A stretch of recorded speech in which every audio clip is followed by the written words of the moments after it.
கர்த்தராகிய இயேசு கிறிஸ்துவின் நாமத்தில் உங்களை அன்போடு வாழ்த்துகிறேன்.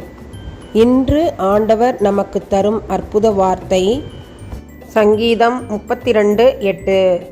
நான் உனக்கு போதித்து நீ நடக்க வேண்டிய வழியை உனக்கு காட்டுவேன். உன்மேல் என் கண்ணை வைத்து உனக்கு ஆலோசனை சொல்லுவேன். Psalm 32:8. I will instruct you and teach you in the way you should go. I will counsel you with my eye upon you. அன்பான சகோதர சகோதரிகளே, இன்றைய நாள் எனக்கு என்னுடைய குடும்பத்திற்கு எப்படி இருக்குமோ என்று ஒருவித கலக்கத்தோடு கூட அனுதினமும் காலை எழும்புகிறீர்களோ? கர்த்தரை நோக்கி பாருங்கள், ஜெபியுங்கள், வேதம் வாசியுங்கள், குடும்ப ஜெபம் செய்யுங்கள், அனுதின தியான புஸ்தகங்களை வாசியுங்கள், கர்த்தருடைய பாடல்களை பாடுங்கள். ஆண்டவர் அவற்றின் மூலம் நம்மோடு பேசுவதை நாம் தெளிவாக உணர முடியும். அன்றைய நாள் நமக்கு ஆசீர்வாதமாக அமையும். ஆமன்.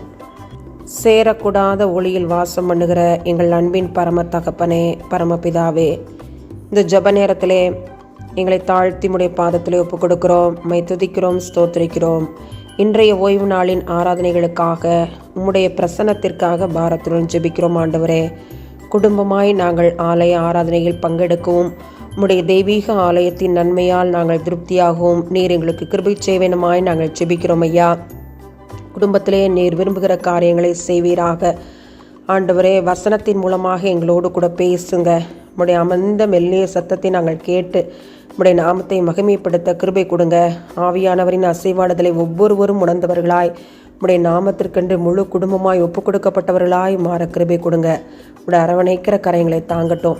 இந்த நாளை நீர் ஆசீர்வதித்ததுக்காக நன்றி. ஓய்வு நாளின் ஆராதனைகளை ஆசீர்வதித்ததுக்காக நன்றி. உம்முடைய நாம மகிமைப்பட்டதற்காக நன்றி. இயேசுவின் மூலமாக எங்கள் ஜெபங்களை ஏறெடுக்கிறோம். ஜீவனுள்ள நல்ல பிதாவே. ஆமன், ஆமன்.